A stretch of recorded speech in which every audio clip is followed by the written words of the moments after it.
yeah, you do want to kind of meet people where they're at and share about Jesus in ways that anybody can kind of look at it and say, "Whoa, that's really interesting." Well, and I think that, the gospel, we say the gospel and it becomes like just like Christian speak, but it means good news. You have to find what is good news for a person.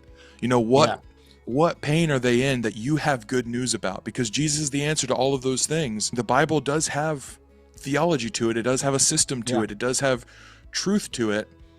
But if Jesus isn't the answer to somebody's pain out there, then why on earth would they go after him? Why would they yeah. follow him? I have a friend that grew up Buddhist, and she's like, I never felt guilty about sin. I didn't really have that concept. Her world was quite wrapped up in honor and shame. My dad has had experiences talking with, I know not all Muslims are like this, but a number of them can be quite superstitious about, they call demons, their name for it is the jinn.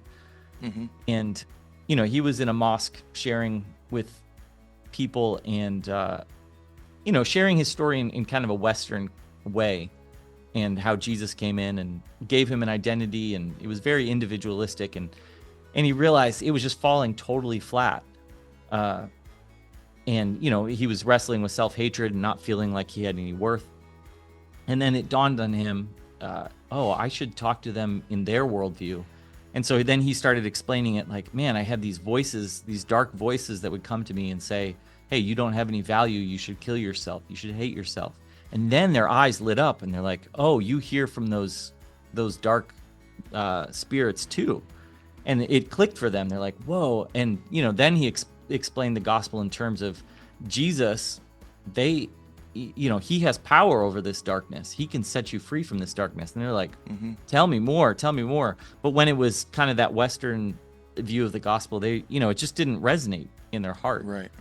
And so that often will get a lot of comments from people that just, their only view of the gospel is, it's a sin issue in the sense that we're guilty, in like a judicial way, and there's going to be a judgment, and Jesus paid that price, that's true.